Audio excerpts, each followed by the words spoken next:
Hola, ¿qué tal? Damos inicio aquí y ahora a un nuevo capítulo del videopodcast del Parque Científico de Alicante y hoy nos acompaña Domingo Zarco Martínez, director de proyectos estratégicos y relaciones institucionales de SACIR Agua. ¿Qué tal, ¿Qué tal? Domingo? Buenos ¿Cómo días. estás? Encantado. Bienvenido Gracias. a nuestro videopodcast.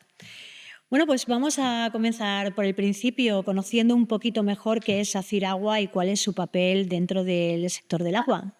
Muy bien, bueno, pues SACIR Agua es la división de agua del grupo SACIR, de la multinacional SACIR. La empresa se creó en el año 95 en un piso en Alicante con media docena de personas y en la actualidad pues somos una de las 10 empresas más grandes del mundo en desalación, con proyectos en España, por supuesto, Argelia, Omán, Australia, Chile, etcétera.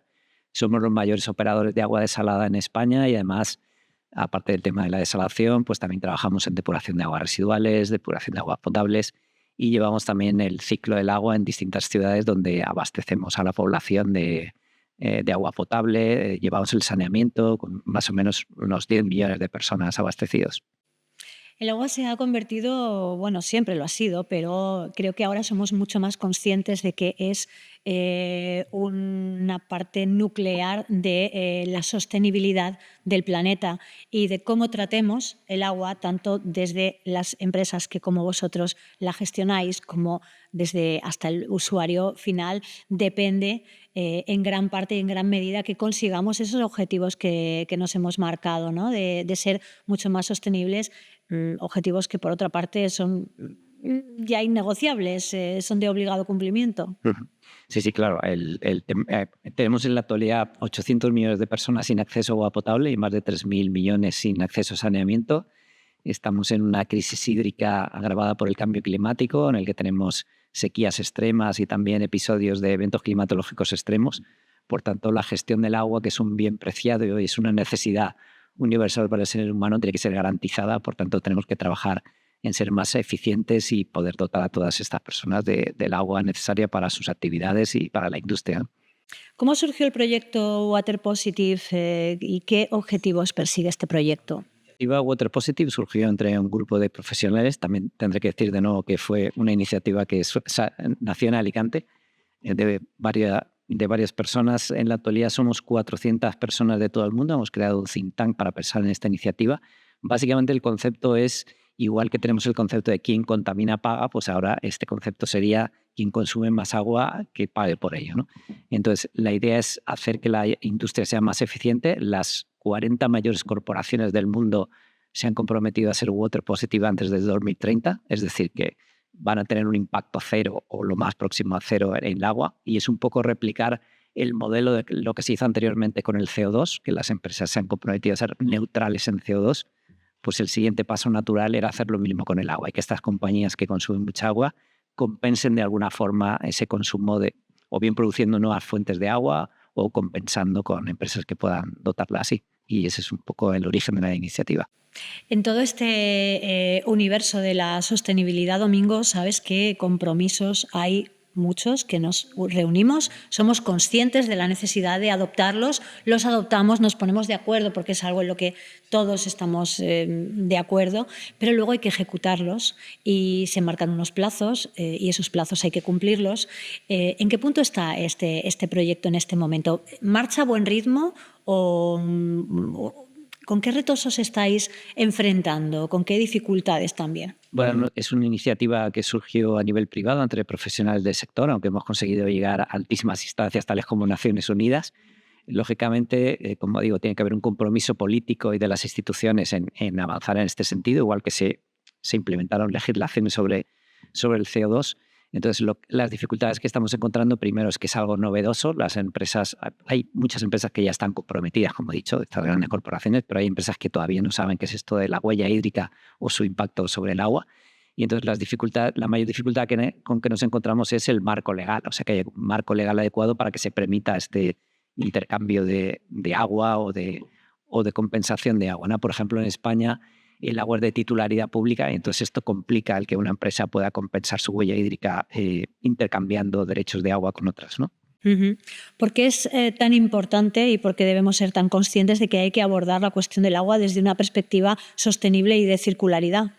Bueno, por supuesto, no podemos producir nuevas fuentes de agua o compensar huella hídrica si por otro lado estamos impactando negativamente en el medio ambiente o estamos impactando en la huella de CO2. O sea, todo está relacionado. Por tanto, todas nuestras acciones deben ir encaminadas a que todas las acciones que hagamos sean de forma sostenible. Por ejemplo, en el campo del tratamiento de aguas, básicamente toda la investigación va enfocada hacia la sostenibilidad, más que el desarrollo de nuevas tecnologías o procesos de tratamiento.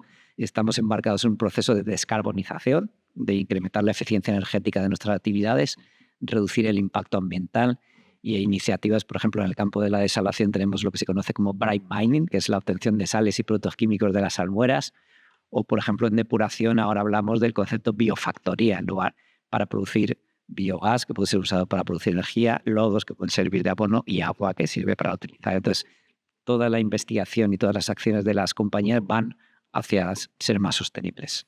Hay una cosa que juega a nuestro favor y es la tecnología, los avances tecnológicos que se están produciendo en un momento en el que estamos absolutamente abordados por ese tsunami tecnológico. Y esto juega, creo, en mi opinión, a nuestro favor. Ahora me dirás tú qué opinas, pero ¿qué tecnologías innovadoras estáis utilizando o estáis implementando o de cuáles os estáis beneficiando en este proyecto Water Positive? Bueno, el concepto Water Positive ya es innovador en sí mismo porque es un concepto nuevo y yo diría hasta revolucionario, ¿no? Lógicamente estamos hablando de la producción de agua mediante nuevas fuentes de agua y ahí hablamos de la desalación y la reutilización. Y en estos campos, en la actualidad tenemos, aparte de la digitalización, tenemos nuevas tecnologías y tratamientos que nos permiten prácticamente producir agua potable a partir de cualquier tipo de agua. Por ejemplo, en países como Singapur o en California o en Israel, se está suministrando agua potable a partir de aguas residuales tratadas con tecnologías avanzadas. Tenemos otros retos también, que son la eliminación de contaminantes del agua, como son los plásticos y microplásticos, o lo que se llaman compuestos de preocupación emergente, que son fármacos y productos de cuidado personal que utilizamos todos los días y acaban en el agua. Bueno, pues ahora tenemos tecnología para eliminar todo este tipo de compuestos y eso pues, nos va a ayudar a progresar en este tipo de tecnologías, ¿no?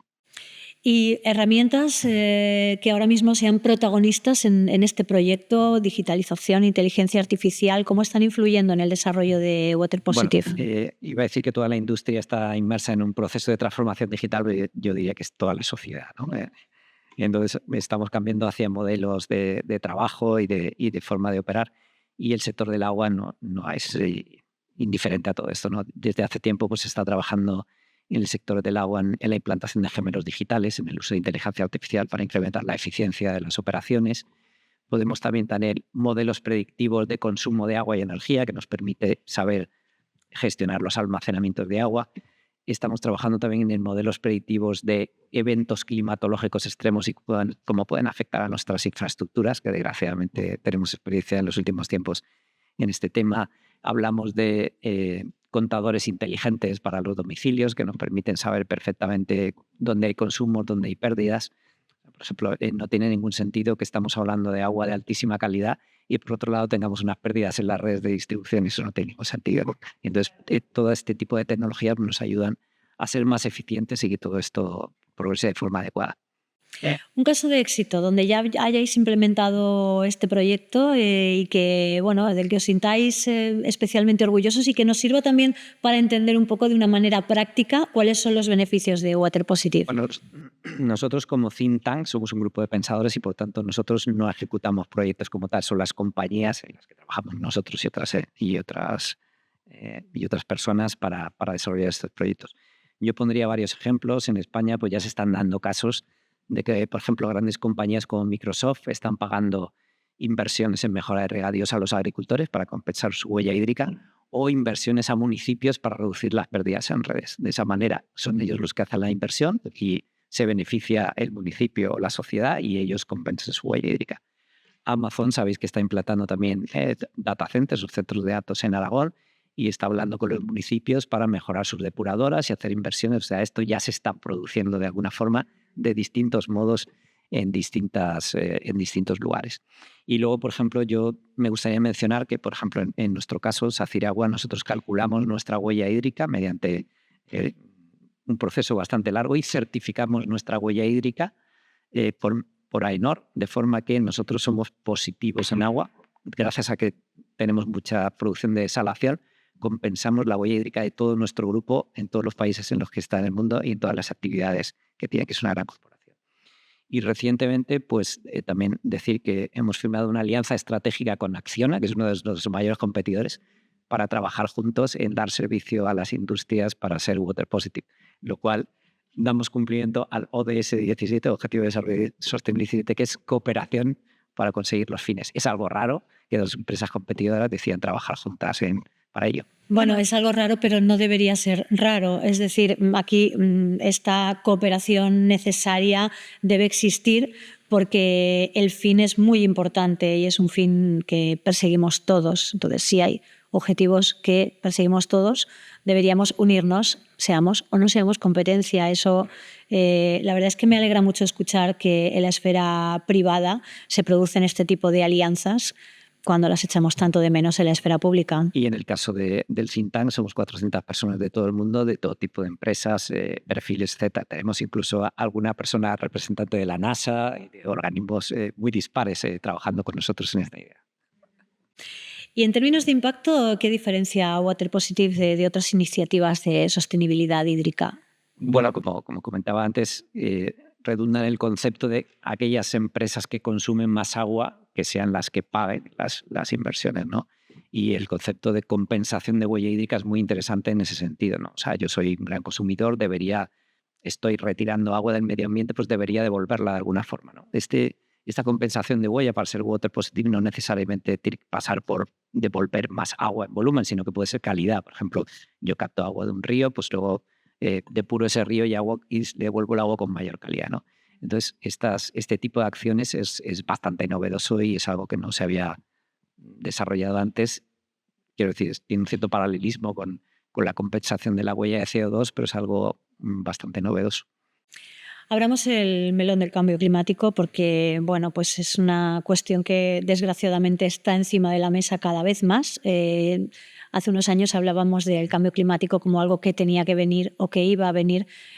Hoy en día ya es una realidad, sus efectos ya se están notando y creo además que no solamente hay que hablar de soluciones a cómo frenar el cambio climático, sino también soluciones a cómo abordar los efectos que ya se están produciendo del cambio climático. En este sentido, ¿cómo puede contribuir o cómo contribuye ya de hecho Water Positive a mitigar estos efectos del cambio climático? Bueno, lógicamente uno de los mayores efectos del cambio climático es la diferente distribución del agua en distintas regiones, las sequías que empiezan a afectar a países que antes ni se les habría ocurrido que iban a tener problemas con agua.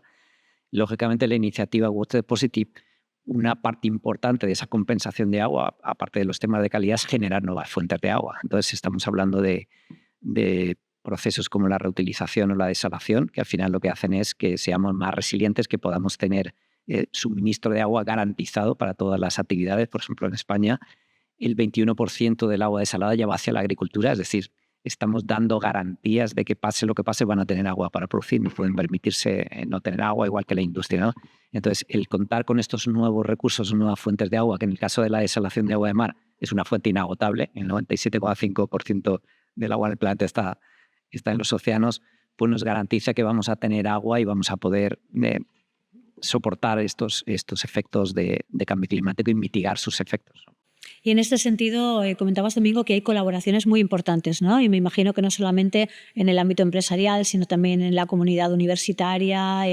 Imagino que os nutrís también de ese conocimiento, ¿no? Y toda esa innovación que va haciendo grande y sobre todo, iba a decir fiable, pero no es la palabra, sino, digamos, útil el proyecto, ¿no? Sí, claro. O sea, dentro de nuestro think tank hay personas de distinto perfil y hay muchísimas personas que provienen del mundo de la academia, científicos, etcétera, porque además, si no podría parecer que somos la parte interesada, ¿no? Las industrias del sector diciendo, bueno, ya ven a vendernos aquí algo. No. Queremos que es una iniciativa que pensamos que es buena para el medio ambiente y la sociedad y tiene un componente importante científico, de participación de universidades, centros de investigación y distintos organismos, como decía antes. Comunidades y sectores industriales que dependen fuertemente del recurso hídrico, ¿cómo se benefician de este proyecto? Bueno, es evidente, como decía antes, hay sectores, bueno, cualquier sector o la sociedad no puede estar sin agua, pero sectores como la agricultura son muy dependientes del agua. En España se han dado distintas soluciones, por ejemplo, los trasvases y tal, pero dependen del clima. Si no llueve, no puedes traspasar agua y estamos hablando de los efectos del cambio climático. Y la industria, pues si entra en esta senda de controlar su huella hídrica, fijarse objetivos y ser neutrales, pues serán mucho más resilientes y estarán más preparados para afrontar el futuro porque van a disponer del agua que necesitan y por otro lado, compensando esto con beneficios adicionales para el medio ambiente y la sociedad. En esa hoja de ruta que se ha marcado Water Positive, ¿en qué punto estamos y cuáles son los siguientes pasos que se van a dar? Vale, el punto en el que estamos es, seguimos trabajando en el desarrollo de ese marco legal. Tenemos gente trabajando, tenemos distintos grupos de trabajo, hay grupos de trabajo de comunicación, de relaciones institucionales para hablar con instituciones. Tenemos grupos de trabajo técnicos, otros desarrollando los modelos económicos para que se permitan estos modelos de compensación de huella hídrica y otros grupos de trabajo trabajando en el marco legal para que esto sea posible. Como decía, pues en España, por ejemplo, tenemos la complejidad o la ventaja de que el agua es de titularidad pública y entonces hay una serie de limitaciones a este intercambio de agua o de derechos de compensación de agua.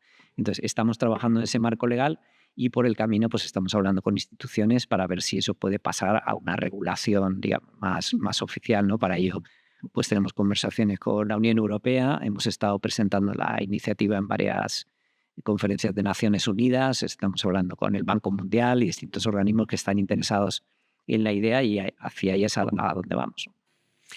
Se pueden sumar, quiere decir, pueden sumarse instituciones, empresas. ¿Cómo pueden hacerlo? ¿Cómo pueden tener ese acceso a formar parte del proyecto? Vale, la iniciativa es una iniciativa totalmente abierta, trabajamos de forma voluntaria en ello, estas personas. Entonces, cualquier persona que se quiera unir o institución no tiene más que decirlo y trabajar con nosotros en el desarrollo de la iniciativa. De hecho, bueno, tenemos una página web donde simplemente indicando me gustaría unirme, puedes participar como soporte o decir que apoyas la idea y que te parece adecuada, o bien como miembro del think tank, y entonces lo que te haces es dedicar unas horas al mes para trabajar con nosotros en alguno de los grupos, pensando y desarrollando ideas, porque aparte necesitamos ideas. Nosotros, los que iniciamos esta idea, proveníamos del sector y a lo mejor tenemos una visión diferente a la que tiene el sector industrial o la academia, etcétera. Entonces necesitamos la cooperación de todos para ir centrando el tiro en hacia donde queremos ir, ¿no?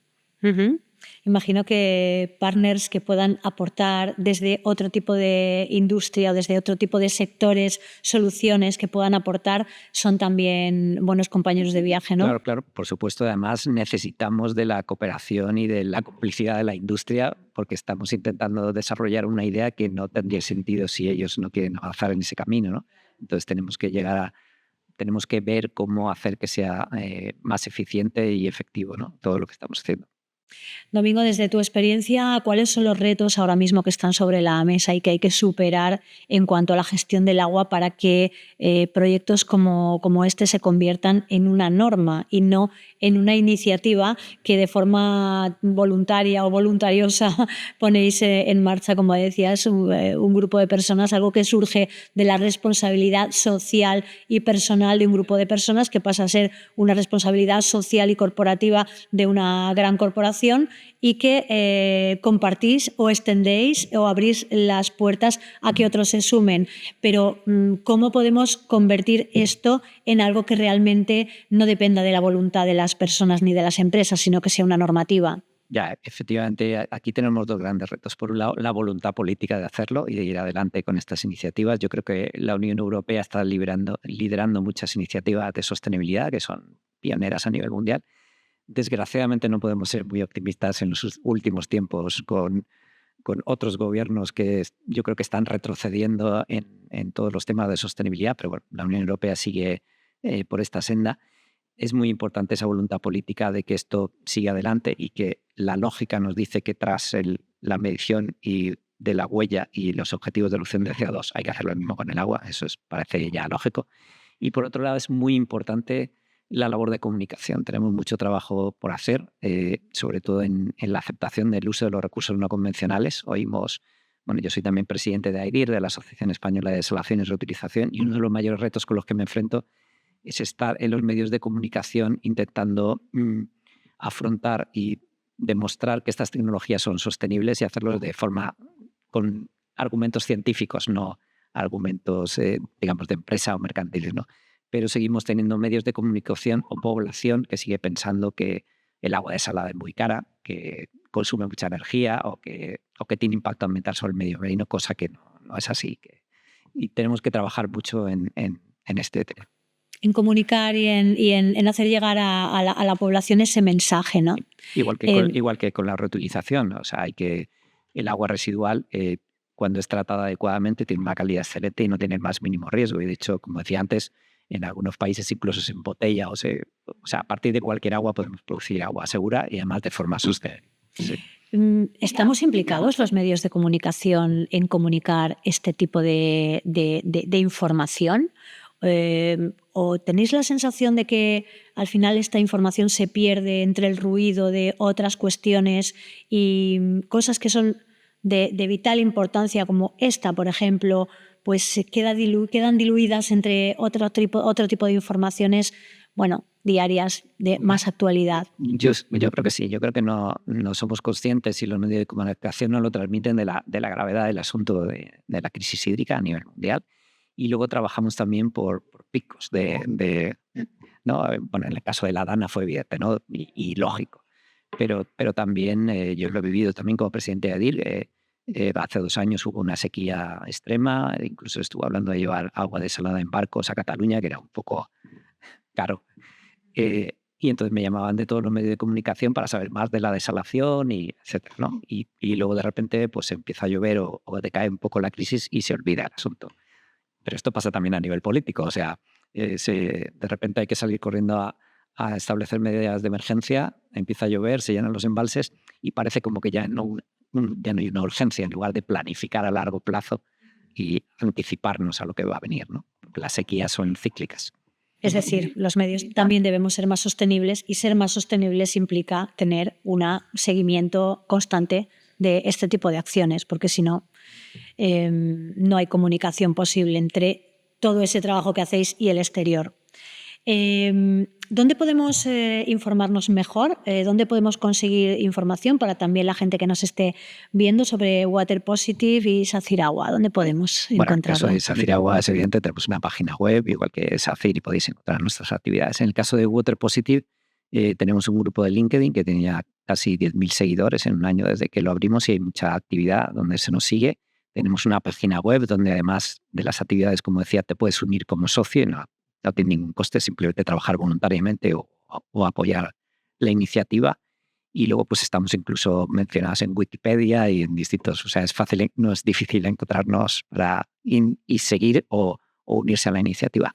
Muy bien, aprovechemos esta ocasión también para que la gente que nos ve sepa cómo llegar a vosotros y además, pueda sumarse al proyecto. Porque además decía que es un tema voluntario y no es estricto para profesionales del sector. O sea, cualquier persona interesada en que esto vaya adelante y que la industria sea más eficiente puede aportar su grano de arena desde su formación diferente o su diferente punto de vista. No hay restricciones a las ¿Podría personas. sumarse un medio de comunicación? Por supuesto. ¿Los medios podríamos sumarnos? Bueno, eso es bueno saberlo. Hacemos un llamamiento, predicaremos con el ejemplo, pero hacemos un llamamiento a quienes nos estén viendo, claro que sí. Un mensaje final sobre la importancia de dar sostenibilidad, la importancia de la sostenibilidad hídrica para la sociedad y para la industria, para el mundo en general. Bueno, ya lo comenté antes, estamos en una crisis hídrica muy importante. De acuerdo a lo de S6, agua para todos, se suponía que toda la población mundial iba a tener agua en breve. No es así. Tenemos, como decía, 800 millones de personas sin agua potable y 3.000 sin saneamiento, y no parece que esté mejorando mucho la situación ni que se vaya a revertir. Tenemos que trabajar en ello, tenemos que ser todos conscientes del valor real del agua. No hablo del precio del agua, sino del valor real del agua. Para nosotros que vivimos en países ricos, el abrir un grifo es algo normal. Para otras personas es un milagro abrir un grifo y que salga agua. Y yo diría que además tenemos que trabajar, primero, ser eficientes; segundo, reducir al máximo las pérdidas que tenemos en las redes; reutilizar hasta la última gota de agua que podamos; ahorrar agua Y bueno, allá donde nos llegamos, pues tenemos la desalación, que como decía, es una fuente inagotable de agua, es una fuente de agua que nos puede ayudar a resolver esta crisis climática hídrica. Muy bien, pues Domingo, ha sido un auténtico placer hablar hoy contigo y conocer un poquito más sobre este proyecto del que sin duda pues iremos profundizando para conocer y para comunicar un poco mejor también a la sociedad. Creo que es importante y que merece muchísimo la pena. Encantado. Gracias. Muchísimas gracias.